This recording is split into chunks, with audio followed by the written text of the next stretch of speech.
கிருஷ்ணகிரியில 8ஆம் வகுப்பு படிக்கிற மாணவிய அந்த பள்ளியில பணிபுரியும் ஆசிரியரே பலாத்காரம் செஞ்சிருக்கார்கள்.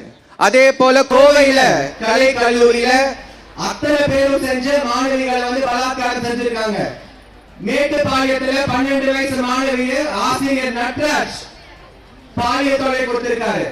அதே மாதிரி திருச்சியில பாத்தீங்கன்னா தலைமை ஆசிரியரோட பையன் ஹாஸ்டல்ல படிக்கிற பெண்களை மெடிக்கல் செக்அப் மருத்துவ செக்அப் பாக்குறாரு.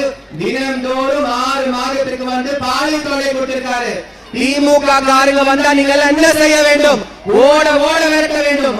அண்ணன் எடப்பாடியார் தான் பெண்கள் பாதுகாவலர். அண்ணன் எடப்பாடியார் தான் நிரந்தர முதலமைச்சர். 2026 நான் சொல்றேன், உறுதியாக சொல்றேன், அண்ணன் எடப்பாடியார் முதலமைச்சர் உட்காருவார்.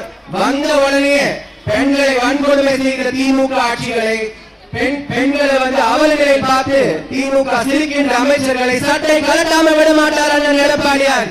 முக்கியமாக நான் இன்னொன்று சொல்றேன், பெண்களாக நீங்க உறுதியாக நம்புங்கள், தைரியமாக நடைபோடுங்கள், வீரமாக நடைபோடுங்கள், அநீதியை தட்டி கேளுங்கள். பெண்கள் நினைத்தால் எதை வேண்டுமானாலும் சாதிக்கலாம். பெண்களோட அமோக வெற்றி தவிர்க்க முடியாது. இந்த வாய்ப்பை அளித்த எடப்பாடி அவர்களுக்கும் வளர்மதி அக்கா அவர்களுக்கும் கோகுலிந்திரா அக்கா அவர்களுக்கும் நன்றி சொல்லிவிட